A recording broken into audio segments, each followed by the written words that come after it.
तं बुद्धि संयोगं तत्र तं बुद्धि संयोगं लभते पूर्वदेहिकं लभते पूर्वदेहिकं तत्र तं बुद्धि संयोगं लभते पूर्वदेहिकं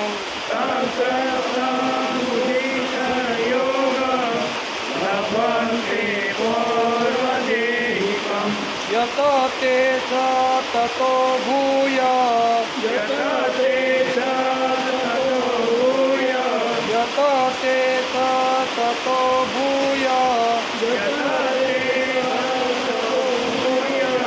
संसिदो कुरु नन्दन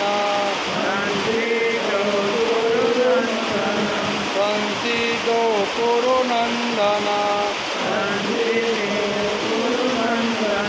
यत ते च ततो भूय संसिदो कुरु नन्दन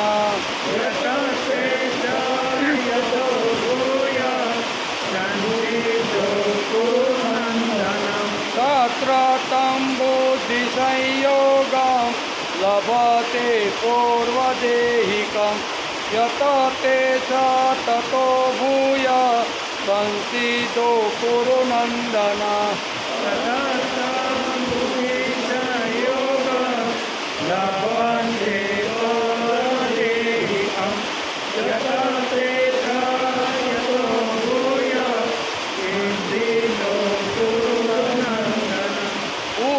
पूर्वाभ्यासेन तेनेव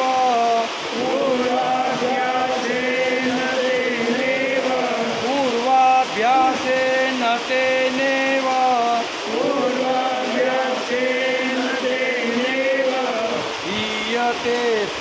हीयते वसोऽपि च हीयते ह्यसोऽपि च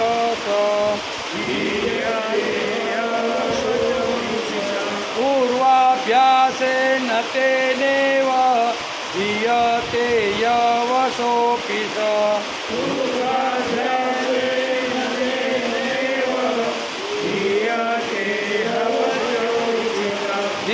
जिज्ञासुरपि योगस्य जिज्ञासुरपि योगस्य सप्त ब्रह्माति वर्तते सप्त ब्रह्माति वर्तते जिज्ञासुरपि योगस्य सप्त ब्रह्माति वर्तते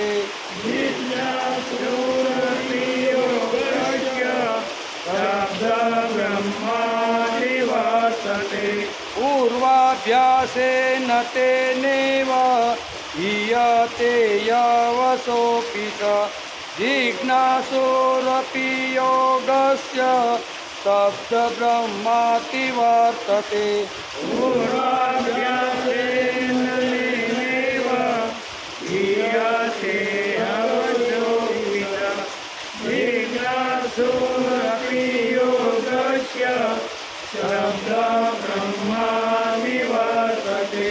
तेतालीस 44 સાથે तत्र तं बुद्धि संयोगं लभते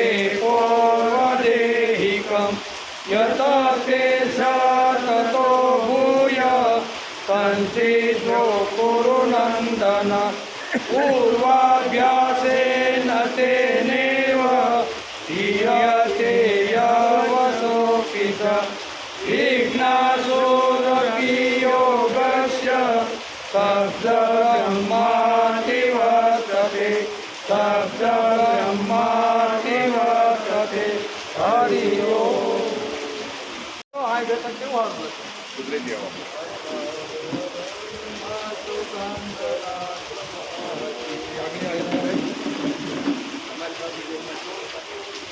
ભાઈ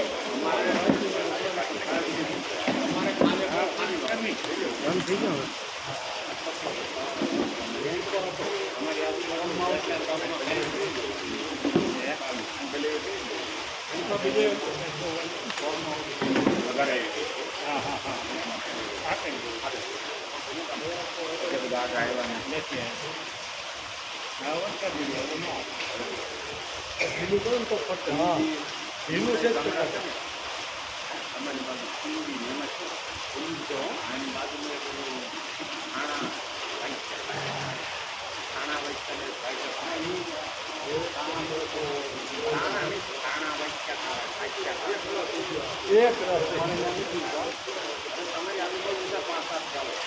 સારું ધીરે ધીરે આવી સારું ને પાણી બધું જમીનમાં જાય ઈ તો આવ્યું એમાં માસિયા આવે ને હાણા વાંચ્યા ટીમી ને રાણા વાક્યા ઈના ટીમી આવે બધી ભાઈ આમાં ઓલા સિપટીઓ હતી ઈ ટીમી ને ઓલી ટીમી ખરા કાંગડા એમાં જ અમારા માસિયા ભાઈ ગામ પર હાણા વાંચ્યા લીલીમાં નથી ને ઘેરથી લીલી એમાં નથી આમાં 50 મારી થેલીમાં નથી ઘેર જ નથી કાલ આવીને પડી એ કાર ભાઈ મેં નાખી છે ઠેલા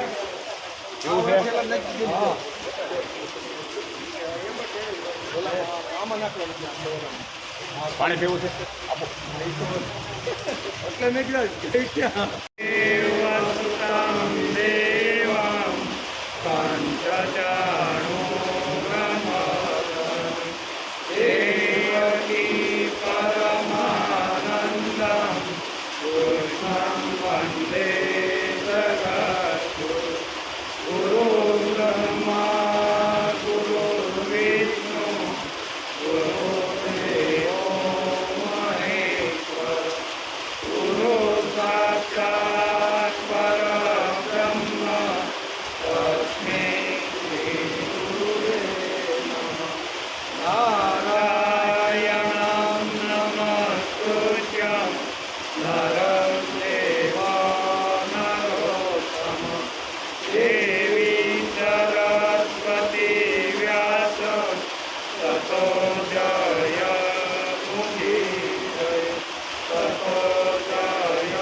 तत्र तं बुद्धिसंयोगं लभते पूर्वदेहिकं यत ते च ततो भूय संसिदो कुरुनन्दन तत्र तत् પૂર્વદેહિકમ હે કુરુનંદન ત્યાં તેને પહેલાના મનુષ્ય જન્મની સાધન સંપત્તિ અનાયાસે પ્રાપ્ત થઈ જાય છે. પછી તેનાથી તે પહેલાં કરતાં પણ વધુ સાધન સિદ્ધિ માટે પ્રયત્ન કરે છે. ભગવાન આગળ આ જીવની આગળ ગતિ કેવી રીતની થાય છે એ આ શ્લોકમાં સમજાવે છે. શ્રીમદ ભગવદ્ ગીતા ચિંતન શરૂ થયું એનો 331મો દિવસ. ગઈકાલે આપણે શ્રીમદ ભગવદ્ ગીતાના 6થા અધ્યાયના 42મા શ્લોકને નમસ્કાર કર્યા. ભગવાન કહે છે કે હે અર્જુન, અથવા જે વૈરાગ્યવાન યોગભ્રષ્ટ જ્ઞાનવાન યોગીઓના કુળમાં જન્મ લે છે આ પ્રકારનો જે આ જન્મ છે તે સંસારમાં ખરેખર ઘણો દુર્લભ છે. એમ આપણે ગઈકાલે આ શ્લોકની અંદર સમજવાનો પ્રયત્ન કરતા હતા. યોગ ભ્રષ્ટચાળીઓના લોકોને પામીને ત્યાં ઘણા વર્ષો સુધી નિવાસ કરીને પછી અહીં શુદ્ધ મમતા રહિત શ્રીમાન લોકોના ઘરે જન્મે છે. ભોગી, કર્મી અને સુશી શ્રીમંત, આ ત્રણ શ્રીમંતના લક્ષણો પણ ભગવાને સમજાવ્યા. એ આપણે ગઈકાલે વિચાર કરતા હતા. જગતને આજે વૈશ્વિક ધર્મની તરસ લાગી છે. કેવી? જગતને આજે વૈશ્વિક ધર્મની તરસ લાગી છે. તરસ છીપાવવા સારા પાણી માટે વિશ્વ આખું વલખા મારે છે. શ્રી કૃષ્ણે આપણને ગીતા રૂપી શુદ્ધ, સ્વચ્છ અને પવિત્ર પાણી આપ્યું છે. પણ એ આપણે બધા આ પાણી દુનિયાના લોકોને પાવવું પડશે. દુનિયા પાસે ગીતા રૂપી જે તત્વજ્ઞાન છે એ તત્વજ્ઞાન એટલું બધું વિશ્વની અંદર નથી, ગીતા પાસે છે એટલું. તેથી ગીતાનું જે તત્વજ્ઞાન છે શુદ્ધ, સ્વચ્છ અને પવિત્ર, એ જેની પાસે નથી એને પીવડાવવાનો ગીતા રૂપી પાણીએ પ્રયત્ન કરવો જોઈએ. આપણે એ પણ યાદ રાખવું જોઈએ કે તેના પર આપણા એકલાનો અધિકાર નથી. માનવ માત્રનો શ્રીમદ ભગવદ્ ગીતા ઉપર અધિકાર છે. ગીતાની અંદર ભગવાને જે કાંઈ પાણી રૂપી તત્વ જે સમાજને આપ્યું છે એ ફક્ત હિન્દુ પૂરતું કે ફક્ત કોઈ સંપ્રદાય કે કોઈ ધર્મ માટે મર્યાદિત નથી. માનવ માત્ર માટે આ હક ધરાવે છે. સમગ્ર વિશ્વનો પણ તેના ઉપર અધિકાર છે. તેથી ગીતારૂપી પાણી દ્વારા તરસ છીપાવવાની જવાબદારી આપણી છે. આપણે બધા લોકોએ કહેવું પડશે કે તરસ્યા થયા છો, તરસ તમારે છીપાવી છે તો તમે અમારી પાસે આવો, અથવા અમે જે ભગવાને બતાવેલું ગીતારૂપી તત્વજ્ઞાન પાણી છે ને એ તમે પાઈને તમારી તૃષા અમે તૃપ્ત કરશું. આમ જગતને કહેવાના દિવસો આજે આવી ગયા છે. ગીતારૂપી પાણીને સ્વીકારીને તમારી તૃષાને છીપાવો. એ પાણી કેવળ અમારું જ નથી, તેમાં તમારો સૌનો પણ હક છે. એમ શાસ્ત્રીજી પોતાના પ્રવચનમાં ગીતા ઉપર આ શ્લોક ઉપર બોલતા ઘણીવાર પોતાના પ્રવચનમાં કહે છે.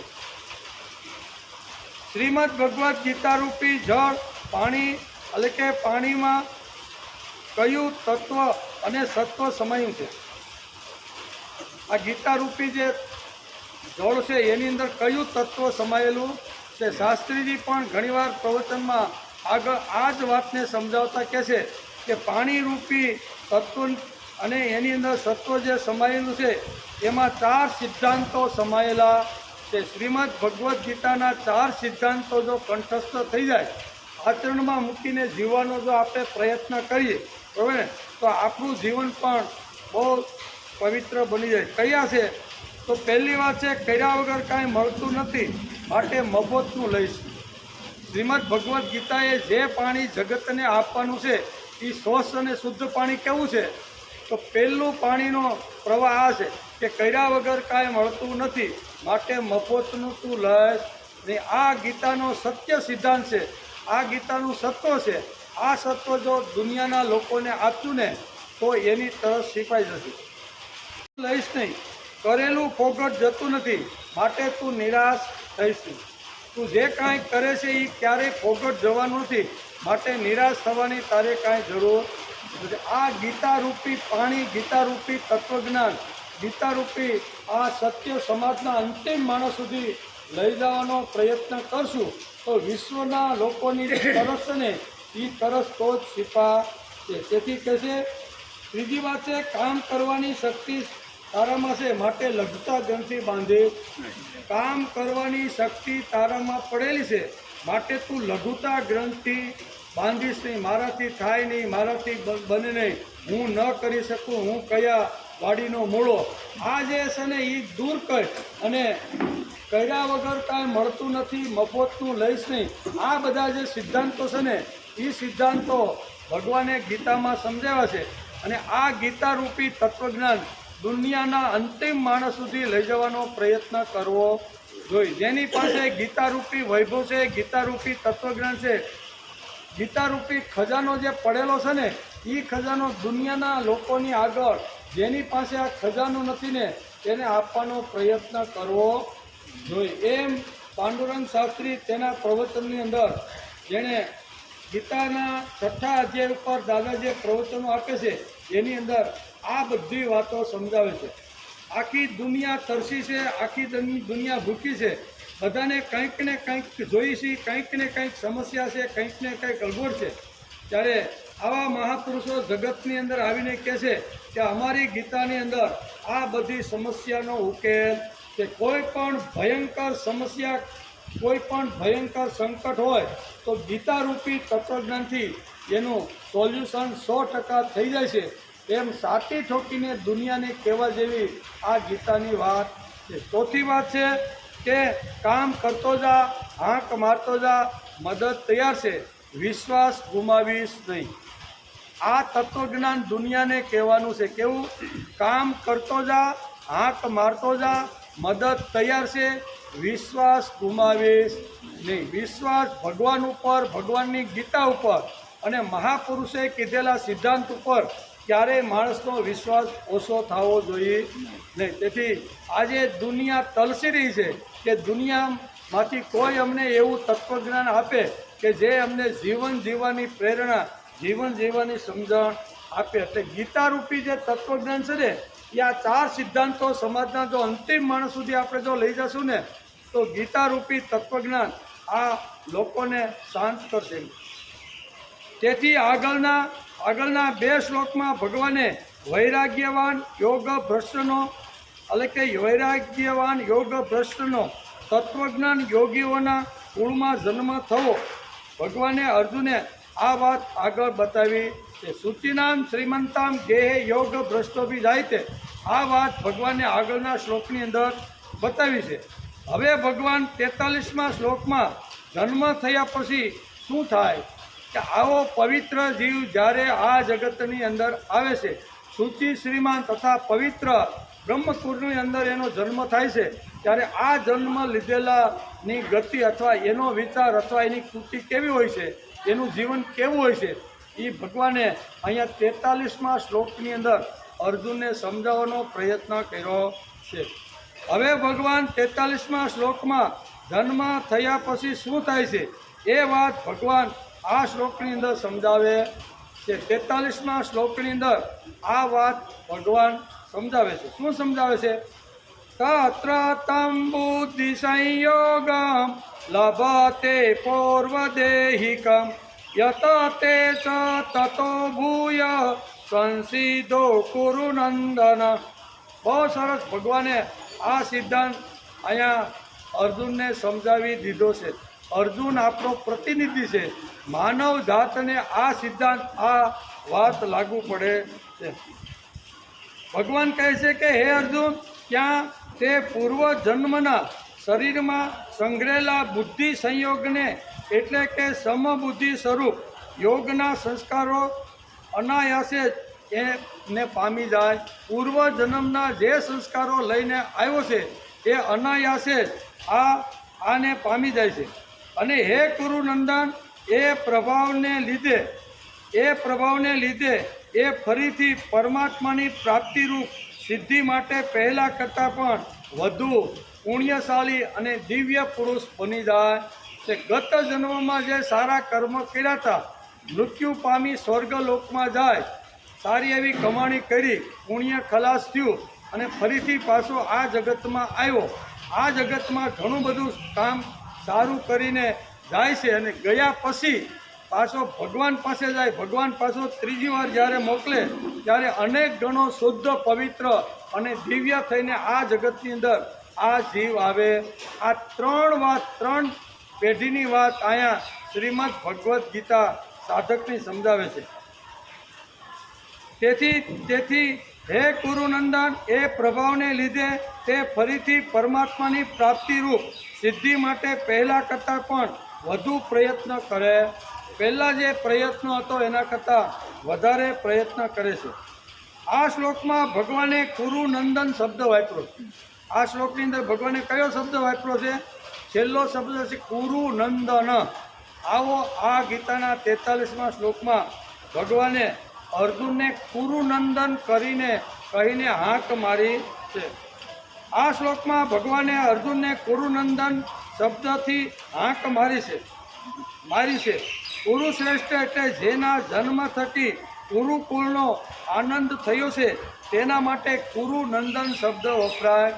કે જેનો જન્મ થયા પછી કુરુકુળની આબરૂ વધી, કુરુકુળનો વૈભવ વધ્યો, કુરુકુળનું જે કાંઈ સંસ્કારોને જે કાંઈ સિદ્ધિઓ હતી ને એ જેના લીધે જન્મ થઈ જે કુળમાં એ કુળને ઉજાગર કરનાર હોય તેના માટે કુરુનંદન શબ્દ વપરાય. એવો હતો કે કુરુકુળમાં જન્મો અને કુરુકુળમાં જન્મ્યા પછી કુરુકુળને જે કાંઈ યશ હતી, કીર્તિ હતી અથવા એની જે પરંપરા હતી ને એ પરંપરા શ્રેષ્ઠ થવા લાગી. તેથી ભગવાન અહીંયા સંસિધો કુરુનંદન અર્જુન માટે અહીંયા શબ્દ વાપરે છે. બીજો એક શબ્દ આ શ્લોકમાં ભગવાને કહ્યો છે, વાપર્યો છે, અને તે પૌર્વદેહિકમ. કેવો? પૌર્વદેહિક એટલે કે પૂર્વ જન્મમાં જે કર્મ કર્યા હતા એ કર્મ પૂર્ણ થયા પછી સ્વર્ગલોકની અંદર આવે અને સ્વર્ગલોકની અંદર પુણ્ય ખલાસ થાય અને પાછો એ પૃથ્વી ઉપર આવે એને કહે છે પૌર્વદેહિકમ. કેવું? પૂર્વ કાળમાં જે કર્મ કર્યા હતા એને હિસાબે એને જે સિદ્ધિ મળી એ સિદ્ધિને હિસાબે એ સ્વર્ગમાં ગયો. સ્વર્ગમાં ઘણા સમય સુધી સારા ભોગો ભોગવા, પુણ્ય ખલાસ થયું અને પાછો આ જગતમાં આવ્યો. એના માટે પૌર્વદેહિકમ અને પુનર્જન્મ, એને આપણી ભાષામાં કેવું હોય તો એનો પુનર્જન્મ પણ પૌર્વદેહિક સંસ્કૃત શબ્દ છે, એને પુનર્જન્મ પણ કહી શકાય છે. બીજો એક શબ્દ ભગવાને આ શ્લોકમાં વાપર્યો છે કે પૌર્વદેહિકમ એટલે ગત દેહમાં જે હતો તે, ગત દેહમાં જે હતો તે એટલે કે ગયા જન્મારા માહેના પૌર્વદેહિકમ એટલે કે ગયા જન્મારામાં જે દેહમાં હતો તે દેહ પાછો ફરીથી પૃથ્વી ઉપર આવે છે એના માટે પૌર્વદેહિક શબ્દ ભગવાને આ શ્લોકની અંદર વાપર્યો છે. તેથી ભગવાન આ શ્લોકમાં શરૂઆતમાં કહ્યું કે તત્ર તમ બુદ્ધિ સંયોગમ લભતે. શરૂઆતમાં જ ભગવાને આ શ્લોકની શરૂઆત ક્યાંથી કરી? તો કે તત્ર તમ બુદ્ધિ સંસિદ્ધિ યોગમ લભતે. બુદ્ધિ સંયોગ તેને ત્યાં મળે છે. બુદ્ધિ સંયોગ, બુદ્ધિની સાથે જોડાઈ જવાની જે વાત છે ને એ વાત જીવને પૌર્વદેહિકમ જન્મ મળ્યા પછી મળે છે. અને સંસિદ્ધિ માટે ભૂય વર્તતે, સંસિદ્ધિને માટે ભૂય વર્તતે એવો શબ્દ ભગવાને આ શ્લોકમાં વાપર્યો છે. એટલે કે પાછો પ્રયત્ન કરતો આ સાધક આગળ વધી જાય. કે પહેલાં તો પ્રયત્ન કર્યો એટલે સ્વર્ગલોકની પ્રાપ્તિ થઈ. સ્વર્ગલોકની અંદર ઘણા સારા સુખો ભોગવા ફરીથી ભગવાન એને કહે છે કે આવી રીતના પવિત્ર કુળની અંદર મોકલે છે અને પવિત્ર કુળની અંદર અહીં કહે છે ધીમે ધીમે એટલે કે સાધક આગળ વધતો જાય છે. જેવી રીતે વેપારી આજના દાડાની કમાણી હોય તે લઈને વેપારમાં નાખી બીજે દિવસે આગળ ધંધો કરવા માટે વધારે આ મૂડીને વાપરે છે, તેવી જ રીતે આવી રીતનો જે સ્વર્ગમાં ગયા પછી પાછો આ જગતમાં આવે છે અને પૌર્વદેહિકમ મૂડી લઈને પાછો આ જીવ જ્યારે આવે છે અને એમાંથી એને જે કાંઈ ફાયદો થાય છે ને એ ફરીથી આવતા જન્મ માટે એમાં એનો ઉપયોગ કરે છે. શાસ્ત્રીજી અહીંયા વેપારીનું ઉદાહરણ આપીને આ શ્લોકને સમજાવવાનો પ્રયત્ન કરે છે કે વેપારી જેમ પેઢી નાખીને બેઠો હોય, બરાબર, એટલે 1000 દિવસ ગાજલા ઉપર બેસી અને જેની તપસ્યા કરવાની તૈયારી હોય ને એને સિદ્ધિ મળે છે. બધાને સિદ્ધિ મળતી 1000 દિવસ એટલે ઓછા નામે જે ધંધો, જે ફેક્ટરી, જે કાંઈ માણસ શરૂ કરે ને એમાં 1000 દિવસ સુધી ગાદી તપવાની અથવા શું કહેવાય ગાદી તપવા અથવા અહીંયા તપ કરવાની માણસની તૈયારી હોવી જોઈએ, તો જ એને ચોથા વર્ષે સિદ્ધિ પ્રાપ્ત થાય છે. શરૂઆતમાં એકાદ વર્ષમાં કાંઈ હાલ્યું નહીં ને એમાંથી પૈસા લઈ અને ઘર ચલાવવા લાગ્યો તો બીજે વર્ષે પાછી પડતી, ત્રીજે વર્ષે પાછું એમાંથી જે કાંઈ મૂડી રોક્યું હોય એમાંથી પાછું ઘર ખર્ચમાં કાઢવા લાગે કે ભાઈ વેપાર થતો નથી, આમ છે તેમ છે, તો 2 વર્ષની અંદર જ એ મૂડી બધી ખલાસ થઈ જાય અને પછી કે આના કરતાં બાજુમાં દુકાન છે ને એવો હારી છે, એને બહુ હાલે છે, એટલે એની બંધ કરે અને બાજુમાં જાય, આવું થાય કે નહીં. તેથી આ શાસ્ત્ર આપણે આ સમજાવે. પૂર્વ દેહિકમનો અર્થ જ આ થાય છે કે પૂર્વ જન્મની અંદર જે કાંઈ લઈને આવ્યો હોય અને એ ફરી પાછા સંસ્કારી થઈને કામ કરવા લાગે, એટલે એમાં જે કાંઈ વધારે જે કાંઈ સંસ્કારનો સંગ્રહ કર્યો હોય એ પાછો પોતાના વધારે સિદ્ધિ મળે એના માટે વાપરવાની શરૂઆત કરે એમ અહીં કહે છે. અને વેપારીનું ઉદાહરણ આપીને દાદા આપણે આ સિદ્ધાંત સમજાવવા માગે છે. તેથી જેવી રીતે વેપારી આજના દાડાની કમાણી હોય તે લઈને વેપારમાં નાખી બીજે દિવસે આગળ ધંધો કરવા લાગે, ફાયદો કરવા લાગે અને વેપારમાં નાખે તો ધીમે ધીમે આગળ જાય. આમ સાધક યોગ ભ્રષ્ટ જીવ આ જગતની અંદર આવે અને હળવે હળવે તેને જેટલું મળે તેટલું લઈ અને આ જીવ આગળ જાય છે. પોતાના ધંધાની અંદર જેમ વેપારી પ્રગતિ કરતો જાય છે એમ સાધક પણ જે કાંઈ ભાથું લઈને આવ્યો હોય છે અને એમાં વધારો કરતો આગળ જાય છે. આમ સાધક યોગ ભ્રષ્ટ જીવ હળવે હળવે તેને જેટલું મળે તેટલું લઈને આગળ જાય એને કહેવાય છે પૂર્વ દેહિકમ. આ સંસ્કૃત શબ્દ છે, આ શ્લોકમાં વાપર્યો. પૂર્વ દેહિકમ એટલે કે પૂર્વ જન્મની અંદર જે કાંઈ સંસ્કારો મળ્યા હતા એ લઈને પાછો પૃથ્વી ઉપર શુચિનામ શ્રીમંતામ ગે યોગ ભ્રષ્ટ થઈને આ લોકોના કુળમાં જન્મ ધારણ કરે છે અને ત્યાં પછી જે કાંઈ કમાણી કરે છે એમાંથી આવતો જન્મારો પાછો એના કરતાં વિશેષ સારો થાય એના માટે વાપરવાનો પ્રયત્ન કરે છે.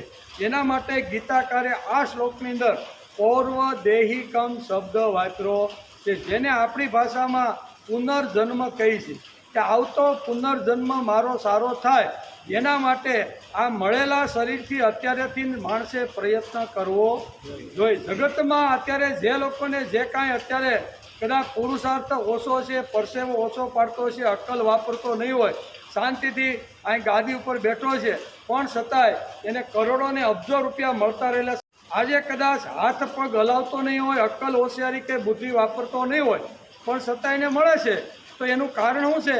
પૂર્વ દેહિકમ, પૂર્વ જન્મનું જે કાંઈ ભાથું છે ને એ ભાથું લઈને અત્યારે આવી અને ભોગવતો રહેલો છે. તેથી આપણે પણ આવતા જન્મારા આના કરતાં વિશેષ જો સારો કરવાનો હોય તો અત્યારે જે કાંઈ માનવ દેહ મળ્યો છે એમાં સંસ્કારી થઈને સંસ્કારો વધે અને પ્રભુનું કામ કરી અને આવું ભાથું ભેગું જો કરીએ તો પુનર્જન્મની અંદર બીજો જન્મ આપણો આવી રીતનો થાય છે. તેથી ભગવાને બહુ સરસ રીતે આ શ્લોક દુનિયા આખીને સમજાવવાનો પ્રયત્ન કર્યો છે. શ્રીમદ ભગવદ્ ગીતા ફક્ત હિન્દુઓ માટે નથી, ભારતને માટે નથી, વિશ્વને માટે છે ને વિશ્વને માટે હોય તો ભગવાને આ વાત જગતને કહેવી જોઈએ. દુનિયાના કોઈ પણ લોકની અંદર કોઈ પણ દેશની અંદર માણસ જો વસતો હોય ને તો આ સિદ્ધાંત તેને 100% લાગુ પડે. કર્યા વગર કાંઈ મળતું નથી, મફતનું લઈશ નહીં, કર્યા વગર કહે છે ને કે આ જે સિદ્ધાંતો છે ને એ સિદ્ધાંતો દરેક લોકોને લાગુ પડતા રહેલા છે. આપણે યોગ ભ્રષ્ટ પુરુષની ગતિનો વિષય તથા ધ્યાન યોગીઓનો જે મહિમા ગીતાએ ગાયો છે તે આપણે 37મા શ્લોકથી અહીંયા શરૂઆત કરી દીધી છે. 37થી 47 શ્લોક સુધી અહીંયા ધ્યાન યોગની વાતો ભગવાને કરી છે. અને બીજી વાત છે કે યોગ ભ્રષ્ટ જીવ આ જગતમાં ફરીથી આવે છે તો તેનો જન્મ કેવા કુળમાં થાય છે. 2 વાતો અહીંયા 37થી 47 એટલે 10 શ્લોકની અંદર ભગવાને અહીંયા અર્જુનને સમજાવવાનો પ્રયત્ન કર્યો છે. તેથી આ યોગ ભ્રષ્ટ પુરુષની વાતો જે 37થી 47 શ્લોકની અંદર અહીંયા અર્જુનનો પ્રશ્ન અને ભગવાન એને જે જવાબ આપી અને પુનર્જન્મની જે વાતો કરે છે ને એ સમજવાનો આપણે ઘણા સમયથી પ્રયત્ન કરીએ છીએ. આજે જે કંઈ માનવી પ્રેરણાઓ લઈને તેને માટે આવે છે કે માનવીઓ પ્રેરણા લઈને જગતની અંદર જે કોઈ જીવ આજે જગતમાં આવે ને આપણે બધા શું લઈને આવ્યા છીએ? પુનર્જન્મની વાતો બધા લઈને આપણે આવ્યા છીએ. તેથી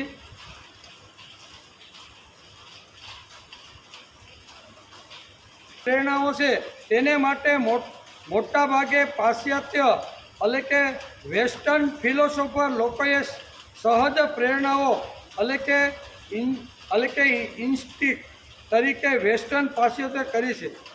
માના સ્તનમાંથી દૂધ કેમ પીવું આ બાળકને જન્મજાત ખબર નથી, પણ પૂર્વ જન્મની અંદર લઈને આવેલો જે સંસ્કાર છે ને એ ભારતીય સંસ્કૃતિ માને છે. અને અહીંયા ઘણા લોકો તત્વચિંતકો અથવા વેસ્ટર્ન ફિલોસોફરો એમ કહે છે કે ભાઈ બાળક જન્મે અને માતાના સ્તન પાસે મોઢું મૂકે એટલે સહજ રીતે એને દૂધ પ્રાપ્ત થઈ જાય છે.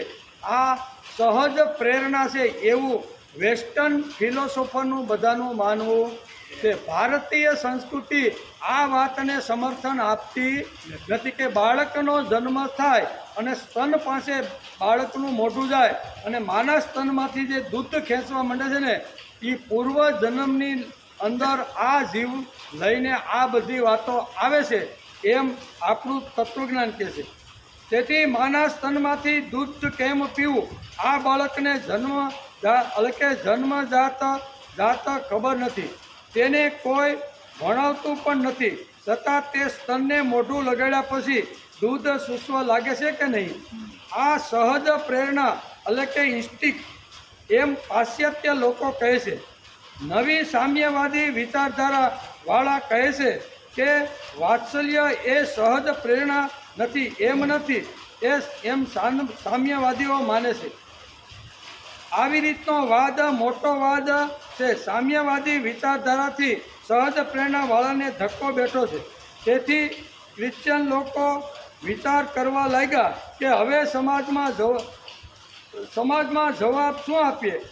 એટલે કે આખી ક્રિશ્ચિયન સંસ્કૃતિ સહજ પ્રેરણાની વિચારધારા ઉપર આધારિત છે. સહજ પ્રેરણા આ લોકો માને છે. સહજ પ્રેરણામાં ભારતીય સંસ્કૃતિ માને છે કે જે જીવ આ જગતની અંદર આવ્યો છે અને માના સ્તન પાસે ગયા પછી દૂધ ખેંચે છે એ પૂર્વ જન્મનું જે કાંઈ લઈને આવેલો છે ને એને હિસાબે આ પ્રક્રિયા થાય છે. તેથી તેઓ જળવાદીઓથી ડરે છે. સામ્યવાદી લોકો કહે છે કે માતૃવાત્સલ્ય, પિતૃવાત્સલ્ય અને સમૂહ પ્રેરણા જેવું કંઈ જ નથી. આવી રશિયન લોકોએ શોધ કરી છે. તેના પરિણામમાં એવા નિર્ણય ઉપર તે લોકો આવ્યા છે કે વાત્સલ્ય એ સહજ પ્રેરણા નથી. તેઓ કહે છે કે આજુબાજુના સંજોગો પરિસ્થિતિને લીધે અમુક એક વિકાર જાગૃત થાય છે. દાખલા તરીકે જ્યાં સુધી વધારેમાં વધારે લોક સંખ્યા જોઈએ એવી પરિસ્થિતિ હતી તે બુદ્ધિ સામર્થ્ય કરતાં શક્તિ સામર્થ્ય સર્વસ્વ લાગતું હતું. અહીં દૃષ્ટાંત આપીને સમજાવવાનો પ્રયત્ન કરે છે કે જ્યાં સુધી વધારેમાં વધારે લોક સંખ્યા જોઈતી હતી, લોક સંખ્યા ઓછી હતી ને લોક સંખ્યા વધે એના માટે એવી એક પરિસ્થિતિ એક કાળમાં ઊભી થઈ હતી. તેથી અહીં કહે છે કે લોક સંખ્યા જો વધારવાની હોય તો શું કરવું પડે? તો કે બુદ્ધિ સામર્થ્ય કરતાં શક્તિ સામર્થ્ય સર્વસ્વ લાગતું હતું. ત્યાં સુધી સમાજને 8 છોકરાઓ આપનારી સ્ત્રી વંદનીય લાગતી હતી અને સ્ત્રીને કોઈ પણ નમસ્કાર કરે તો ઋષિ એને અષ્ટપુત્ર સૌભાગ્યવતી ભવ આવો આશીર્વાદ આપતી હતી. આ વાત જૂના કાળની અંદર છે. જૂના કાળમાં જે વખતે પ્રજનન ઓછું હતું, વસ્તી ઓછી હતી અને વસ્તીની જ્યારે જરૂરિયાત ઊભી થાય ત્યારે ઋષિ કે સંત કે મહાપુરુષને કોઈ પણ સ્ત્રી જ્યારે નમસ્કાર કરતી ત્યારે ઋષિ એને કહેતા કે અષ્ટપુત્ર સૌભાગ્યવતી, 8 પુત્રોની તું માતા બન એવો આશીર્વાદ આપતી હતી. એ કાળમાં એ જરૂર હતી, તેથી એ આશીર્વાદ યોગ્ય હતો. પણ આજના કાળમાં કોઈ કહેતો શું થાય? આજના કાળમાં પરિસ્થિતિ બદલી ગઈ. એટલે અહીં કહે છે કે તેથી ત્યાં સુધી સમાજને 8 છોકરાઓ આપનારી સ્ત્રીને વંદનીય લાગતી હતી અને સ્ત્રીને અષ્ટપુત્ર સૌભાગ્યવતી ભવ આશીર્વાદ ઋષિઓ આપતા હતા. હવે આવો આશીર્વાદ આજની સ્ત્રીને ગમતો નથી. ગમે કોઈ સ્ત્રીને કોઈ મહાપુરુષને નમસ્કાર કરવા જાય અને એમ કે તો 8 પુત્રોની મા બનજે, તો ઓલી તો અકળાઈ જાય કે નહીં. હવે આ એક આ ટેણીવાળું ખવરિયું હસવાતું નથી. શું કહે છે? એક ખવરિયું હસવાતું નથી ને 8 પુત્રની વાત કરે છે, તો અમારું તો શું થાય? એટલે આ આશીર્વાદ જૂના કાળમાં હતો, પણ એનો એ આશીર્વાદ અત્યારે પરિસ્થિતિ બદલી છે અને કોઈ આવો આશીર્વાદ આપે કે જા દીકરી તું 8 પુત્રની માતા બનજે, એટલે ઉકળી જાય કે નહીં. એટલે કહે છે કે હવે આવો આશીર્વાદ આજની સ્ત્રીને ગમતો નથી, કેમ કે પરિસ્થિતિ બદલાયેલી છે. તેથી આજની સ્ત્રી શું કહે છે? હવે પરિસ્થિતિ બદલાયેલી છે, તેથી આજની સ્ત્રી, આમ શાસ્ત્રકારો આપણે સમજાવે છે કે આજની સ્ત્રી સૌભાગ્ય પુત્રવતી ભવ, આટલો જ આશીર્વાદ આજના સંતો મહાપુરુષોને ઋષિઓ આપે છે. શું કહે છે? બોલો અષ્ટ સૌભાગ્યવતી કાઢ નાખી એવું. હવે સૌભાગ્યવતી ભવ કોઈ આશીર્વાદ આપે બ્રાહ્મણને અથવા કોઈ ઋષિને કે સંતને, ત્યારે સ્ત્રીને કયો આપે કે સૌભાગ્યવતી ભવ. અષ્ટ સૌભાગ્ય નીકળી ગયું.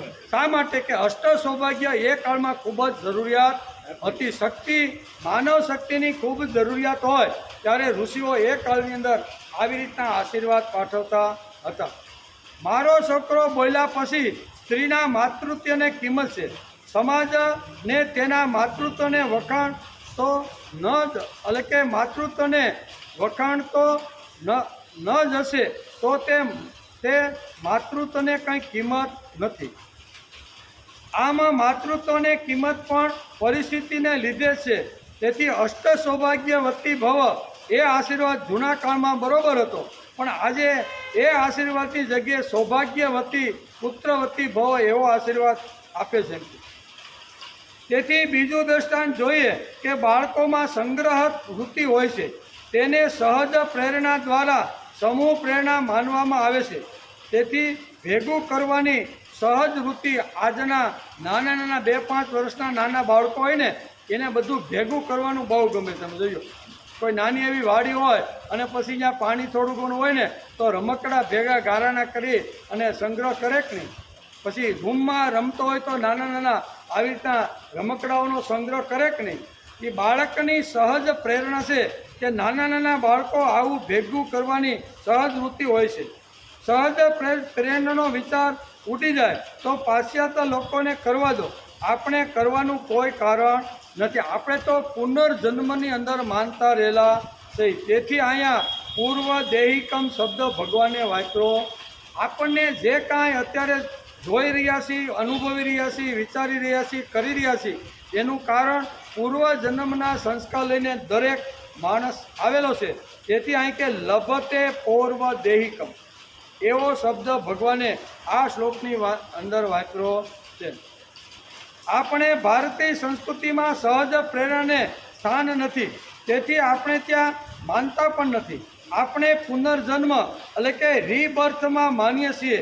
એટલે કે માના સ્તન પાસે બાળક મોઢું નાખે અથવા ગાયનું વાસરડું અહીંયા આસળ પાસે દૂધ નાખે તો જન્મેલું તાજું બાળક કે વાસરડું પરવારું સ્તનમાંથી દૂધ ખેંચવાનું શરૂ કરે કે ન કરે? કરે છે. તો એનું કારણ ગાયના આસળ પાસે મોઢું લગાડે કે તરત જ દૂધ આ વાસરડું ખેંચવા લાગે છે. એનું કારણ સહજ પ્રેરણા નથી, પણ તેનો જન્માંતરનો આ અભ્યાસ, જન્માંતરનો અભ્યાસ બાળક કે વાસરડું લઈને આવ્યા છે, એને હિસાબે હજી એને ભણાવ્યું નથી અથવા ખેંચવું જોઈએ એવી કોઈ એને કાંઈ ભણાવ્યું નથી અને છતાં ખેંચવા માંડે તો એનું કારણ જન્માંતરનો અભ્યાસ કરીને વાસરડું હોય કે બાળક હોય એ આવેલું હોય છે. તેથી સહજ રીતે માના સ્તન પાસે જ્યારે મોઢું મૂકે ત્યારે કંઈ પણ ભણાવ્યા વગર અથવા કંઈ પણ કીધા વગર ખેંચવા માંડે એનું કારણ સહજ પ્રેરણા નહીં, પણ શું છે?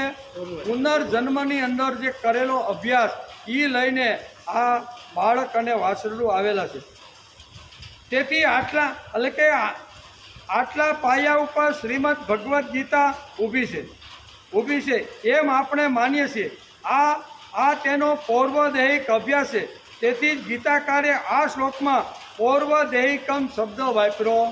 નકર ભગવાનને આ શ્લોકની અંદર પૌર્વદેહિકમ શબ્દ વાપરવાની જરૂર નહોતી, પણ વાપરો એનું કારણ શું છે? એનું કારણ એ છે કે જે જગતમાં કોઈ પણ જીવ આવે છે એ ગત જન્મનું કર્મ લઈને પૌર્વદેહિકમ પૂર્વ જન્મમાં જે કાંઈ સંગ્રહિત કરેલા જે કર્મો છે ને એ કર્મો સાથે એનો જન્મ થાય છે. તેથી એમ આપણે માનીએ છીએ આ તેનો પૌર્વદેહિક અભ્યાસ છે. તેથી ગીતાકારે આ શ્લોકમાં પૌર્વદેહિકમ શબ્દ વાપર્યો છે. લભતે પૌર્વદેહિકમ, બીજો શબ્દ લભતે વાપર્યો. આગળ લભતે પૌર્વદેહિકમ પહેલાંના મનુષ્ય જન્મની પ્રાપ્તિ થઈ જાય છે અને પછી તેનાથી તે પહેલાં કરતાં પણ વધુ સાધન સિદ્ધિને લાભ મેળવીને પ્રયત્ન કરે. લભત એટલે લાભ. આગળના જન્મમાં જે કાંઈ લઈને આવ્યો છે આ જન્મમાં જેમ વેપારીની જેમ મળેલી સંપત્તિ પોતાનો બિઝનેસ વધારવામાં કરે છે એમ આ સંસ્કારિત જીવ જ્યારે જગતમાં આવે છે તો આના કરતાં વધારે પુનર્જન્મ મારો સારો કેમ થાય, તો એમાંથી વધારી અને વધારવાનો પ્રયત્ન કરે. તેથી આટલા પાયા ઉપર શ્રીમદ ભગવદ્ ગીતા ઊભી છે. ભારતીય તત્વજ્ઞાન અને કૃષ્ણની વિચારધારા ઊભી છે. હવે પૌર્વદેહિકમ બુદ્ધિ સંયોગમ એમ ભગવાન આ શ્લોકની અંદર એક શબ્દ વાપરે છે.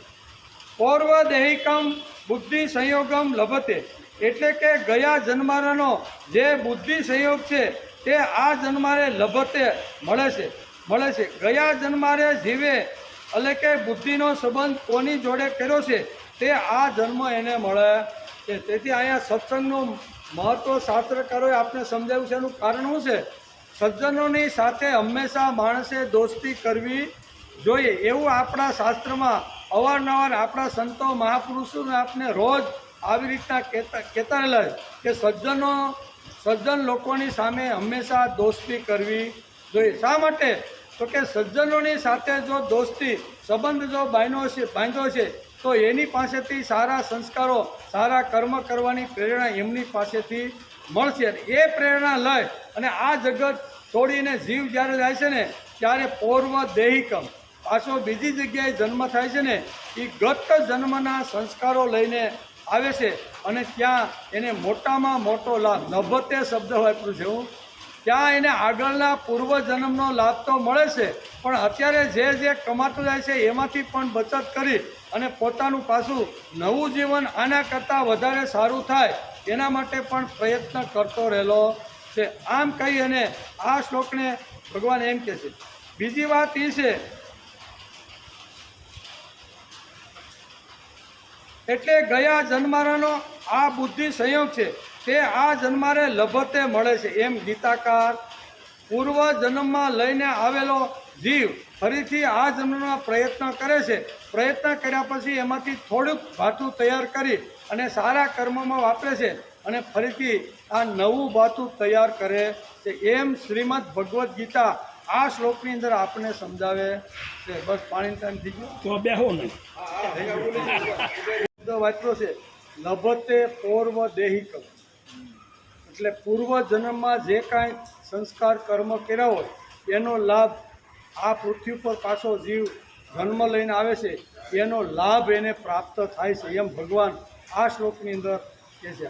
વાત હાલે છે શ્રીમદ ભગવદ્ ગીતા અધ્યાય 6 અને 43મા શ્લોક.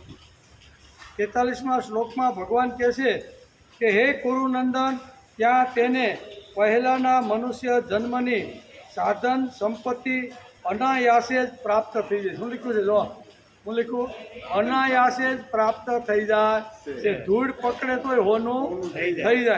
એટલે કે સાધન સંપત્તિ અનાયાસે જ પ્રાપ્ત થઈ જાય છે. પછી તેનાથી તે પહેલાં કરતાં પણ વધુ સાધન સિદ્ધિ માટે પ્રયત્ન કરે. ગીતા વાંચ્યા પછી વૈભવની ટોચ ઉપર બેઠેલા લોકોએ આ શ્લોક ઉપર થોડું ઘણું મનોમંથન ચિંતન કરવું જોઈએ કે અમને વૈભવ શા માટે મળ્યો છે. અમારી સાથે ઘણા લંગોટિયા મિત્રો પણ હતા કુટુંબની અંદર પણ અમારા ઘણા બધા નાના મોટા ભાઈઓ છે, પણ બધાને આ વૈભવ ન મળતા મને જ ભગવાને વૈભવ શા માટે આપ્યો? આ વિચાર માણસે કરવું. જેને વૈભવ મળ્યો, બુદ્ધિ મળી, અક્કલ મળી, સારી સિદ્ધિ મળી, એ લોકોએ આ શ્લોક ઉપર મનોમંથન કરીને વિચાર કરવા જેવો છે. ભગવાને બહુ સ્પષ્ટતા કરી છે કે અનાયાસે જે પ્રાપ્ત થાય છે એ વાપરતો જાય, અને વાપરતા વાપરતા ફરીથી એના કરતાં વિશુદ્ધ પવિત્ર દિવ્ય પાછો જન્મ મળે એના માટે જબરજસ્ત પ્રયત્ન કરે છે, અને અનાયાસે જ આ બધી સંપત્તિ એને બીજા જન્મમાં પ્રાપ્ત થઈ જાય છે. એટલે એનો અર્થ કરેલું ફોગટ જાતું નથી. ગીતાએ જે સિદ્ધાંત આપ્યો છે ને એ ખાસ સમજવા જેવો છે. આ જગતમાં જે ખરાબ કરશે તો ખરાબ, સારું કરશે તો સારું, એ બંને વસ્તુ ફેલ જાતી નથી. સારું કર્યું છે તો સારું મળશે, ખરાબ કર્યું છે તો ખરાબ. આ ગીતાએ આ શ્લોકની અંદર પૌર્વ દેહિકમ એક શબ્દ વાપરી અને ભગવાન અર્જુનને નિમિત્ત બનાવે અને માનવ જાતને કહેવા માગે છે કે તમને અત્યારે ભગવાને વૈભવ આપ્યો, અક્કલ આપી, સિદ્ધિ આપી, જ્યાં હાથ નાખો ત્યાં સોનું થઈ જાય. આવી સિદ્ધિ તમને જગતમાં યશ મળે, કીર્તિ મળે, આ બધું તમને અનાયાસે જે પ્રાપ્ત થાય છે ને એનું કારણ ગત જન્મના ખૂબ જ સારા તમારા કર્મો હશે, તેથી આ મળે છે. અને આ બધું થયા પછી જીવને થવું જોઈએ કે મને જે મળે છે ને એ પૂર્વ જન્મના કર્મને હિસાબ મળે છે. હજી આના કરતાં વિશેષ, આના કરતાં શ્રેષ્ઠ, આના કરતાં પવિત્ર, આના કરતાં દિવ્ય મને આવતો જન્મ મળે એના માટે શું કરે? તો કે જે કાંઈ મળ્યું છે એમાંથી થોડુંક લઈ અને સત્કર્મમાં વાપરવાની શરૂઆત કરે. એટલે એ વધતું જાય. જેમ વેપારી પોતાનો ધંધો વધારવા માટે શું કરે? જે કાંઈ કમાણી કરી હોય એમાંથી પાછી લઈને પાછી કમાણીમાં પાછું રોકે, બરાબર ને? જે કાંઈ વસ્તુ ઓછા ભાવે સસ્તી મળતી હોય અથવા જેની આવી રીતે હોય ને એ લઈને સંગ્રહ કરી નાખે, અને એમાંથી વધારે પૈસા જેમ મેળવે છે એમ માણસનો જન્મ મળ્યા પછી એને આવી રીતે જ્યારે સિદ્ધિ પ્રાપ્ત થાય છે ત્યારે એમાંથી અમુક કર્મ, અમુક સારું સત્કર્મ વાપરવાનો પ્રયત્ન કરવો જોઈએ, એમ આ શ્લોકમાં કહે છે. શું કહે છે? હવે પૌર્વ દેહિકમ બુદ્ધિ સંયોગ લભતે, એટલે કે ગયા જન્મારાનો જે બુદ્ધિ સંયોગ છે તે આ જન્મારે લભતે, લભતે એટલે લાભ થાય છે. નકર ભગવાનને આ લભતે શબ્દ આ શ્લોકમાં વાપરવાની કાંઈ જરૂર. ભગવાને સ્પષ્ટ કીધું કે લભતે, ભાઈ પૂર્વ જન્મમાં કમાઈને આવ્યો હતો અને મારી પાસે રહીને પાછો પૃથ્વી ઉપર ગયો અને એને જે કાંઈ મળે છે ને એ બધો લાભ કયો છે? તો કે ગત જન્મના પૂર્વ કર્મનો આ લાભ અત્યારે મળે છે. તેથી ભગવાને આ શ્લોકની અંદર એક શબ્દ લભતે વાપર્યો છે. લભતે એટલે કે ગયા જન્મારાનો જે બુદ્ધિ સંયોગ છે તે આ જન્મારે લભતે મળે છે. ગયા જન્મારે જેવે બુદ્ધિનો સંબંધ કોની જોડે કર્યો છે તે આ જન્મ મળે એમ. ગયા જન્મની અંદર આપણો પૂર્વ જન્મમાં આપણો સંબંધ કોની જોડે હતો? બુદ્ધિનો. એ પ્રમાણે બીજો જન્મ આપણે બુદ્ધિ લઈને આવી છે એમાં એ મળતો રહેલો છે. એમ ભગવાન પૌર્વ દેહિકમ કહી અને પુનર્જન્મનો સિદ્ધાંત પણ સમજાવવાનો આ શ્લોકની અંદર ભગવાન પ્રયત્ન કરે છે. એટલે કે ગયા જન્મારાનો જે બુદ્ધિ સંયોગ છે તે આ જન્મારે લભતે મળે છે એમ ગીતાકારનું આ શ્લોકમાં સ્પષ્ટ કહેવાનું છે. ગયા જન્મારે જીવે બુદ્ધિનો સંબંધ કોની જોડે રાખ્યો હતો? સંબંધ કોની જોડે કર્યો હતો? કોઈ વખત બુદ્ધિનો વિચાર જોડે સંબંધ થયો હોય છે અને કોઈ એટલે સંયોગ થયેલો હોય છે, અને કોઈ વખત કૃતિ જોડે પણ સંબંધ થયેલો. ગયા જન્મારાની અંદર મળેલી જે બુદ્ધિ છે એ બુદ્ધિનો સંયોગ, સંયોગ એટલે જોડા, સંયોગ એટલે સંબંધ. એ ગયા જન્મારામાં જે બુદ્ધિ મળી હતી એ બુદ્ધિનું જોડાણ એણે કોની જોડે કર્યું? ઘણીવાર કર્મની એટલે કાંઈ કૃતિની જોડે પણ ઘણીવાર આવી તો સંયોગ થયેલો હોય છે, અને ઘણીવાર બુદ્ધિનો સંયોગ અહીંયા થયેલો હોય છે, અને કોઈ વખત બુદ્ધિનો સંયોગ કૃતિ જોડે ન પણ થયેલો હોય અને વિચાર જોડે પણ થયેલો ન હોય. આવી પણ વાત ગત જન્મમાં થયેલી હોય છે. તેથી સદાચાર શબ્દની આપણા નીતિશાસ્ત્રકારોએ આ મુજબ વ્યાખ્યા કરી છે. સદાચારની વ્યાખ્યા કરતાં આ શ્લોક સમજાતા શાસ્ત્રીજી કહે છે કે તેથી સદાચાર શબ્દની આપણા નીતિશાસ્ત્રકારોએ આ મુજબ વ્યાખ્યા કરી છે. કેવી? આપણે સદાચાર બોલી છીએ, પણ સદાચાર હકીકતે શું છે એની વ્યાખ્યા પણ આપણા પૂર્વજો, આપણા શાસ્ત્રકારો કરીને ગયા છે. એણે એક સરસ મજાની સાખ્ય એટલે કે વ્યાખ્યા કરતાં કહ્યું, અત્યાચાલિન્ય નિરાહારસ્ય મૂર્ખતા વિચારાચારયો ખેત્યમ સદાચાર સ ઉચ્યતે. માલિન્યને અત્યાચાર ગણો. માલિન્ય જીવન જે થઈ ગયું હોય એના ઉપર આપણે અત્યાચાર કરતા હોય ને એવું સમજવાનો પ્રયત્ન કરવો. માલિન્ય એટલે પાપ, માલિન્ય એટલે મેલ. આપણા શરીર ઉપર જે નથી નાખવાનું એ નાખવાનો પ્રયત્ન જો કરતા હોય તો અહીં કહે છે માલિન્યને અત્યાચાર ગણવો જોઈએ કે આપણા શરીર ઉપર આપણે અત્યાચાર કરી રહ્યા છીએ. બીજી વાત, મૂર્ખતા નિરાચાર છે. કેવી? મૂર્ખતા નિરાચાર છે. વિચાર અને આચારના એક્યને સદાચાર કહેવામાં આવે છે. વિચારાસ્ય એટલે કે વિચારાસ્ય રત્યે સદાચાર ઉચ્યતે. વિચાર અને આચાર એ બંનેનું જ્યારે એક્ય થાય છે ત્યારે તેના માટે સદાચાર શબ્દ વાપરવામાં. વિચાર અને આચાર, આચાર એટલે જીવવાનું. જે વિચાર છે એ પ્રમાણે હું જીવું છું કે નહીં, કે વિચાર જુદો પડે છે અને આચાર જુદો પડે છે. આ જો સમજણ ન હોય તો આપણા શરીર ઉપર આપણે જ અત્યાચાર કરતા રહેલા સહી, એમ આપણું નીતિશાસ્ત્ર કહે છે. જીવનમાં બુદ્ધિનો સંયોગ સદવિચાર અને સદબુદ્ધિ સાથે હોય તો તેને સદાચાર કહેવામાં. સદાચાર વ્યક્તિ કોણ? તો કે આ વાતનો સંયોગ હોય.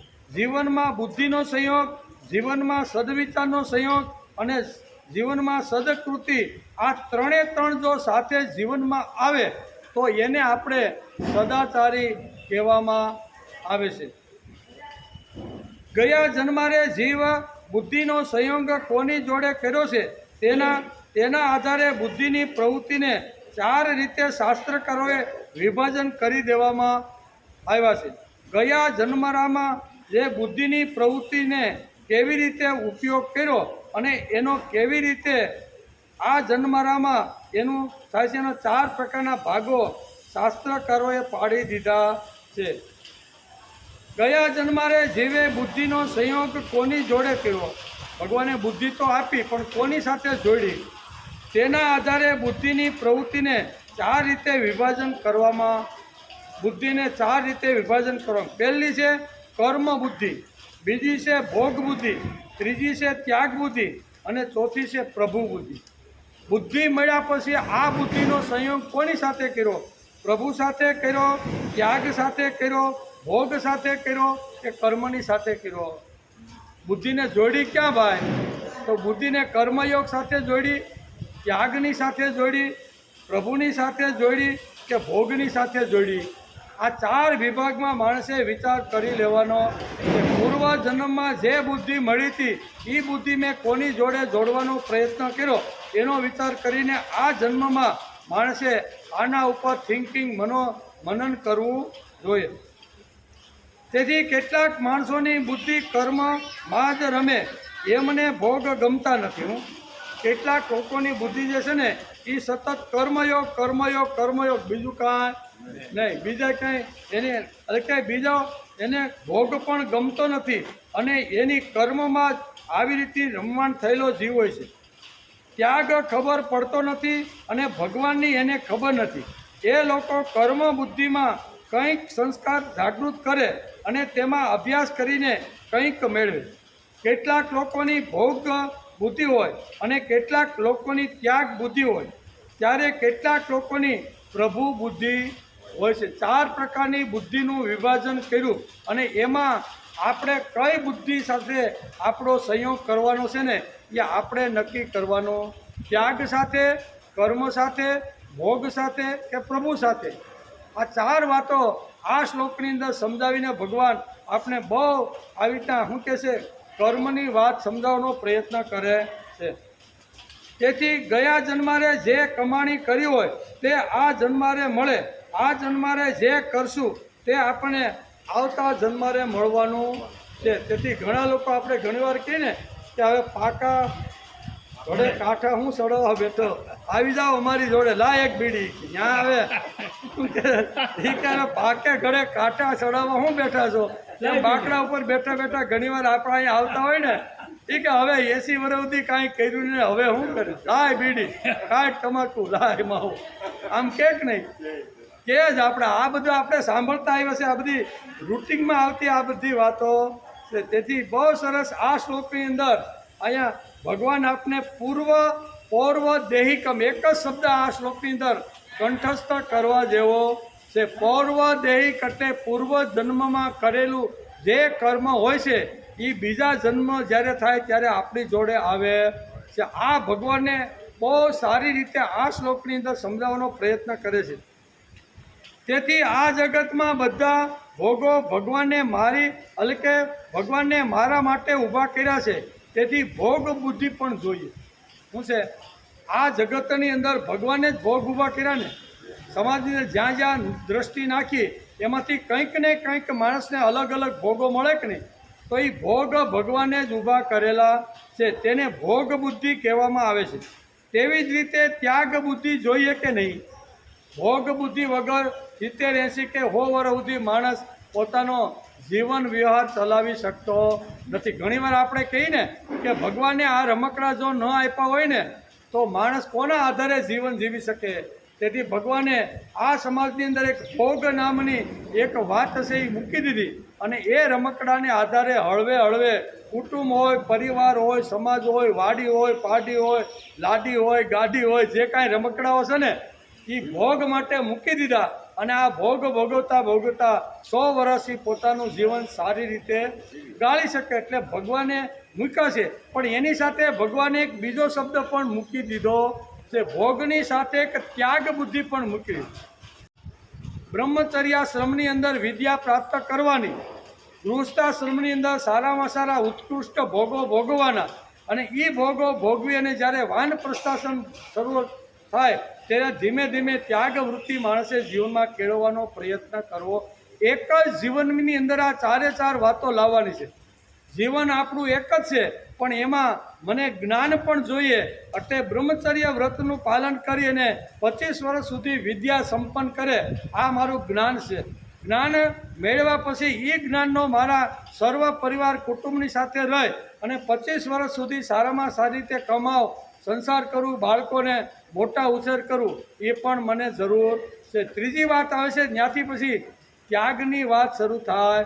2 ભોગ અને 2 ત્યાગ. ત્યાગીને ભોગવી જાણો, એવું આપણે ભણતા ત્યારે આપણી કવિતામાં હવારની પ્રાર્થનામાં આવતું કે નહીં.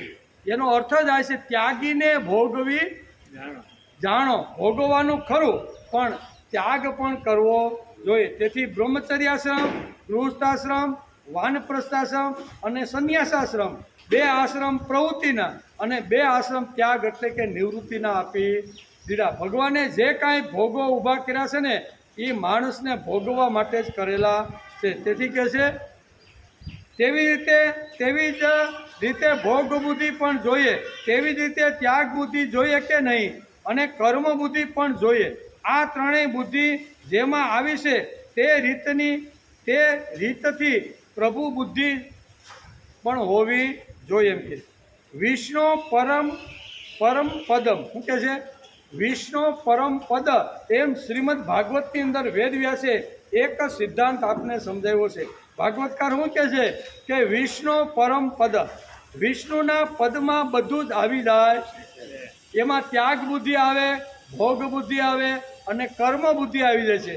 આ પ્રભુ બુદ્ધિની અંદર આ 3 જે બુદ્ધિ છે ને એ 3 બુદ્ધિ પ્રભુ બુદ્ધિની અંદર આવી જાય છે. એટલે પ્રભુ માટે, પ્રભુના કાર્ય માટે, પ્રભુ માટે જે માણસ ઘસાય અને પ્રભુ માટે જે જીવન જીવવાનો પ્રયત્ન કરે એમાં ત્યાગ પણ આવે, કર્મ પણ આવે અને ભોગ પણ આવી જાય છે. તેથી કહે છે કે પ્રભુ બુદ્ધિની અંદર 3 પ્રકારની બુદ્ધિ આવી જાય છે.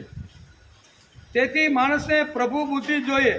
જેની પ્રભુ બુદ્ધિ થઈ હોય તેની કર્મ બુદ્ધિ હોય જ, એટલે કે હોય ખરી ભક્તિમાં કૃતિ આવી જ ગયેલી હોય છે અને એટલે કે ત્રણે ત્રણ વાતો જે છે ને એ વાતો અહીંયા પ્રભુ બુદ્ધિમાં આવી જાય. એમાં કૃતિ કરવાની હોય તો કૃતિ પણ આવે. તેથી આપણું ભાવગીત છે ને, કૃતિ કરું ભાઈ કૃતિ કરું, પ્રભુ પ્રેમ પામવા કૃતિ કરું, જગના સીમાડાઓ ગાજે, પાંડુરંગના બુલંદ નાદે, હું પણ નાનો નાદ કરું, કૃતિ કરું ભાઈ કૃતિ કરું, પ્રભુ પ્રેમ પામવા કૃતિ કરું, ઝડપી યુગની સામે થાવું, પાંચમહી 25 સમાવું, ગરુડ કેરી ગતિ ધરું, કૃતિ કરું ભાઈ કૃતિ કરું, પ્રભુ પ્રેમ પામવા કૃતિ કરું, કેવળ ના હું તાળી પાડું, હૃદય હૃદયનો રામ જગાડું, રામ ભક્ત હનુમાન બનું, કૃતિ કરું ભાઈ કૃતિ કરું, પ્રભુ પ્રેમ પામવા કૃતિ કરું. પ્રભુ કૃતિની અંદર અહીંયા ભોગ કૃતિ હોય, ત્યાગ કૃતિ હોય કે કર્મ કૃતિ હોય, કર્મ બુદ્ધિ હોય, આ ત્રણે ત્રણ બુદ્ધિ છે એ પ્રભુ બુદ્ધિની અંદર આવી જાય છે. તેથી પગલું મોટું કયું કે જેમાં બધી બુદ્ધિનો સમાવેશ થઈ જાય છે. જેમ હાથીના પગલાની અંદર બધાના પગલાં આવી જાય કે નહીં, સિંહનું પગલું હોય, હરણનું પગલું હોય કે કાગડાનું પગલું હોય, કોઈ પણ પગલાંનો સમાવેશ હાથીના પગલાંની અંદર થાય કે નહીં, એમ કોઈ પણ દુનિયાની વાત હોય તો પ્રભુ બુદ્ધિની અંદર આ બધી જ વાતો આવી જાય છે. તેથી અહીં કીધું છે કે અહીંયા વિષ્ણુ પદમ, વિષ્ણુના પદમાં બધું જ આવી જાય છે, જેમ હાથીના પગલામાં બધું આવી જાય છે. તેથી પ્રભુ બુદ્ધિ જોઈએ, જેની પ્રભુ બુદ્ધિ થઈ હોય તેની કર્મ બુદ્ધિ હોય જ. ખરી ભક્તિમાં કૃતિ આવી જાય છે. તેને રાત દિવસ પ્રભુના કામમાં પ્રેમ હોય. તેથી ભગવાનનું જેમ કામ માણસ કરતો જાય છે ને તેવી રીતે ભગવાન એને ભોગના સાધનો આપતો જાય. મકાન આપે, લાડી આપે, ગાડી આપે, વાડી આપે, સરસ મજાનું બધું આપતો જાય. કોના માટે? ભગવત કાર્યની અંદર જે રાત દિવસ જે કરતો હોય એને ભગવાન ભોગની બુદ્ધિ આપતો હોય છે. તેથી વસ્તુને હલકે મોકલતો હોય છે અને વસ્તુ મોકલે એટલે એ ભોગવે પણ છે. ભગવાને પ્રસાદ તરીકે કર્મયોગના કે સિદ્ધાંત પ્રમાણે મને મોકલી છે તો એ વસ્તુને મારે ભોગવવી પણ જોઈએ. તેથી ભગવાન જેવી રીતે રાખે તેવી રીતે આ લોકો રહેવાનો પ્રયત્ન કરે. આ ભક્તિનું શાસ્ત્ર છે. ભગવાનનો પ્રથમ નંબર આપવો જોઈએ.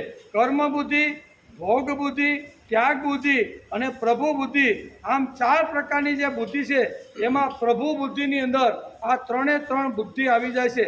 તેથી મને જે કાંઈ વસ્તુ પ્રાપ્ત થાય ને એમાં પ્રથમ ભગવાન આપણને યાદ આવવો જોઈએ. દાદા ઘણીવાર દ્રષ્ટાંત આપે છે.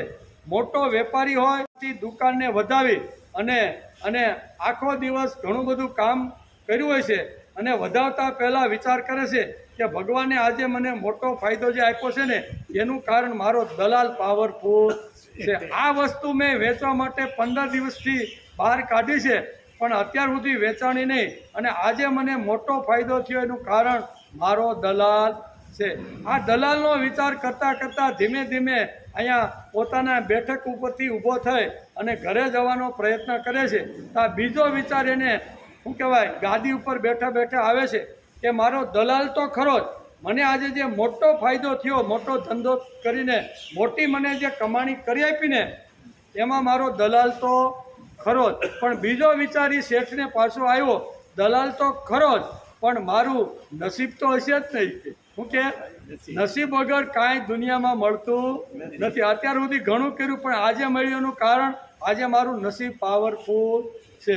પછી ગાદી ઉપર ઊભો થતા ત્રીજો એક પણ વિચાર આવ્યો કે જેમ દલાલ પણ છે, નસીબ પણ છે, એમ મારો પ્રયત્ન તો ખરો જ ને ભાઈ. હું સવારના 8 વાગે આવીને આ ગાદી તપાવું છું અને રાતના 7-8 વાગ્યા સુધી આ ગાદી ઉપર બેહું છું. એ મારો પ્રયત્ન છે, મારો કર્મયોગ છે ને, તેથી મને આજે સફળતા. આમ કરતાં કરતાં કરતાં વિચાર કરતાં કરતાં એટલે કે દુકાનને તાળું મારે છે. હાથમાં જે કાંઈ નફો લઈ થેલીમાં લઈને જૂના કાળનો શેઠિયો પોતાના ઘેરે આવવા માટે નીકળે છે. સાંજનો સમય થઈ ગયો હોય, મહાદેવની આરતી થતી હોય, ત્યાંથી પસાર થાય છે. એટલે પસાર થાય એટલે અહીંયા પાછું એને યાદ આવે છે કે હું કે મને આજે ભગવાન જે કાંઈ ફાયદો થયો ને તેમાં મારો દલાલ પણ એક નિમિત્ત બન્યો છે, મારું નસીબ પણ નિમિત્ત બન્યું છે, મારો જે કર્મયોગ છે અથવા પ્રયત્ન છે એ પણ બન્યો છે. આ 3 તો છે, પણ ભગવાન તુંય ખરો એ કેવું. બહાર ઊભો ભગવાન શિવજીના મંદિરમાં આરતીને ટકોરી વગડતી હોય એ વખતે ભાઈ અહીંયાથી પસાર થાય અને હું કે તારો નંબર પણ ભગવાન, મને જે વૈભવ મળ્યો આજે, મને આજે જે કાંઈ નફો થયો ને એમાં ભગવાન તારો પણ આવી રીતનો પ્રેમ મારી ઉપર છે. તેથી એટલે ભગવાનનો નંબર કેટલામો આપ્યો? 4થો આપ્યો. અહીંયા દાદા કહે છે કે ભગવાનને પહેલો નંબર આપી દો ને, ભલે બધું જ કરો પણ ભગવાનને પહેલો નંબર આપો, એ તમારી ભક્તિ છે. પહેલો નફો થાય એટલે પ્રથમ ભગવાન યાદ આવવો જે કે ભગવાન તારી કૃપાથી મને આજે આવો સારો દલાલ મળ્યો, જેણે મારો વેપાર ગોઠવી આપ્યો. મેં આજે સારી અક્કલ, હોશિયારી, બુદ્ધિ વાપરી, તેથી મને ભગવાને આ બધું ગોઠવી આપ્યું. મારું નસીબ. આ બધા ભાગીદાર તો ખરા જ, પણ શાસ્ત્રકારો આપણે કહે છે ભક્તિ એટલે હું ટીલા ટપકા કેટલા લાંબા ટૂંકા કરો છો, સોટલી કેટલી લાંબી રાખો છો, દિવસમાં કેટલી વાર સ્નાન કરો છો, કે ભગવા પહેરો છો કે તમે સામાન્ય કપડાં પહેરો એ પહેરો છો એટલે તમે ભક્ત નહીં. શાસ્ત્રકારો તો હાવ ના જ પાડે છે કે આને આપણે ભક્ત ગણતા નથી. ભક્ત કોણ? તો કે જે વખતે મને કોઈ પણ વાતની અંદર જે કાંઈ મને પ્રાપ્ત થાય, લાભ મળ્યો હોય, લભતે શબ્દ વાપર્યો છે. હું ભગવાને આ શ્લોકની અંદર એક લભતે શબ્દ વાપર્યો. મને કોઈ જગ્યાએથી લાભ જો પ્રાપ્ત થાય ને તો યાદ કરવાનું કે પૂર્વ દેહિકમ, મને પૂર્વ જન્મના મારા કાંઈ સારા એવા સંસ્કાર કર્મયોગ હશે ને, તેથી ભગવાન તે મને આ લાભ આપ્યો છે. એટલે ભગવાનને જે ચોથી શું કહેવાય સીટ ઉપર ન બેસાડતા પહેલી સીટ ઉપર બેહાડો અને પછી બધાને તમે નસીબને રાખો, કર્મયોગને રાખો કે દલાલને જેટલાને બેહાડવા હોય એટલાને બેસાડો, પણ પહેલો કોણ? ભગવાન તારી કૃપા. આને કહેવાય પ્રભુ બુદ્ધિ. એટલે 4 પ્રકારની જે બુદ્ધિ શ્રીમદ ભગવદ્ ગીતાએ આપને જે સમજાવી છે એમાં પ્રભુ બુદ્ધિની વાત આ શ્લોકની અંદર ભગવાને સમજાવી છે. તેથી અહીં કહે છે તેથી પ્રત્યેકને થોડી ઘણી સિદ્ધિ મળે છે. ભગવાન થોડું કોપરું તો બધાને આપતા જ હશે ને, મળે જ. પ્રયત્ન કરે એટલે મળે જ. એમ કેવળ નમસ્કાર એ મોટી વાત નથી, પણ લોકો એટલે કે હૃદય આપે. ખાલી ભગવાનને ખાલી નમસ્કાર કરો એટલે મોટી વાત નથી. ભગવાનને હૃદય આપવું જોઈએ, ભગવાનને જીવન આપવું જોઈએ. ભગવાનને આપને જે ઇન્દ્રિયો આપી છે તે ઇન્દ્રિયોનો પરસેવો ભગવાન માટે પાડવો જોઈએ. આ એટલે કે આપે, પ્રેમ આપે, આત્મીયતા સમજે. આ ભક્તિની ટોચની સ્થિતિ છે અને એ ટોચની સ્થિતિ પૌર્વ દેહિકમ કરીને ભગવાન સમજાવે. તું અત્યારે જે સ્થિતિમાં ટોચની સ્થિતિ ઉપર આવીને બેઠો છે, સૂચિનામ શ્રીમંતામ ગે, એનું કારણ પૌર્વ દેહિકમ. આ શબ્દ સમજવા જેવો છે.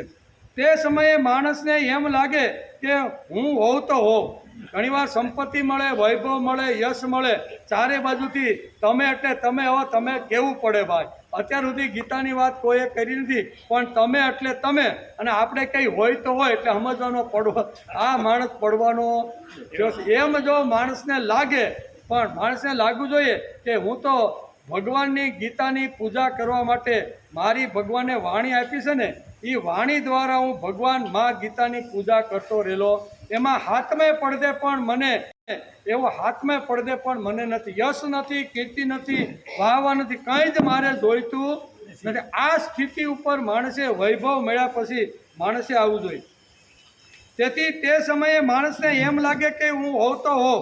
લોકો કહેવા લાગે કે તમે જ ભગવાન છો, તે વખતે માણસે ખૂબ જ સંભાળવાની જરૂર. 5-25 લોકો કે હવે તો તમે ભગવાન, હવે હમણાં ફેસબુક ઉપર બહુ ભગવાન આવે છે. એક ભગવાન તો કબીરનો આવ્યો છે, એ હમણાં જ ભગવાન થઈ જવાનો છે. એટલે પોતે પોતાની જાતને જ કહે છે હું જ ભગવાન છું. જીવતો જાગતો ભગવાન હોય ને બધાને માથા ઉપર હાથ મૂકે છે અને બધાને કબીર સાહેબ સુધી પહોંચાડી દે. આવા ભક્તો દુનિયાની અંદર બહુ મળતા રહેલા છે. તેથી નહીં તો ગબડી જવાય એમ કે હું જો ધ્યાન ન રાખી લોકો વાહવા અને યશ ગાતા ગાવા માંડે અને આપણે કંઈ હોય તો હોય આપણા જેવું હોય એટલે સમજી જવાનું કે આ ગબડ્યો. આ નહીં તો ગબડી જવાય. જીવન માયની આ શ્રેષ્ઠમાં શ્રેષ્ઠ પરીક્ષા છે. આ પરીક્ષામાંથી માણસે પાસ થવાનો પ્રયત્ન કરવો જોઈએ. હે પાંડુ પુત્ર અર્જુન, જે કેવળ મારે જ ખાતર સઘળા કર્મ એટલે કે કર્તવ્ય કર્મ કરીને કરનારો છે તે અનન્ય ભક્તિયુક્ત માણસ મને જ પામતો રહેલો છે એમ ભગવાને સ્પષ્ટ કીધું. તેથી આ સ્થિતિ આવ્યા પછી પણ ભક્તિ ચાલુ રહેવી. ટોચની બુદ્ધિ ઉપર ટોચની ઉપર ગયા પછી માણસે ભક્તિ છોડવી જોઈએ નહીં. નહીંતર ઘણીવાર ટોચ ઉપર ગયા પછી માણસની ભક્તિ છૂટે છે. આ સ્થિતિ આવ્યા પછી પણ ભક્તિ ચાલુ જ હોવી જોઈએ. તેથી સિદ્ધિ મળ્યા પછી તેની જોડે નથી બેસવાનું. યતત એટલે પ્રયત્નશીલ માણસ ક્યાં જાય તેનું શું થાય. આવો પ્રયત્નશીલ માણસ ક્યાં જાય એનું શું થાય તેનું વર્ણન ભગવાને 44મા શ્લોકની અંદર કર્યું. આવો કર્મયોગી માણસ પુનર્જન્મ પ્રાપ્ત કરીને જ્યારે આ લોકની અંદર આવે છે અને કર્મયોગ કરતો કરતો ભક્તિની ટોચ ઉપર ગયેલો છે એવો ગયેલો એ કહે છે કે એ માણસનો ક્યાં જાય તેનું શું થાય તેનું વર્ણન ભગવાને 44મા શ્લોકમાં કર્યું. એનો વિચાર આપણે આવતીકાલે આવું વાતાવરણ હોય થોડું હોય છત્રીના ટેકે આવી શકાતું હોય તો આવી જવાનું. એટલે આપણો અભ્યાસ વહેલામાં વહેલો 700 દિવસે પૂરો થઈ જાય.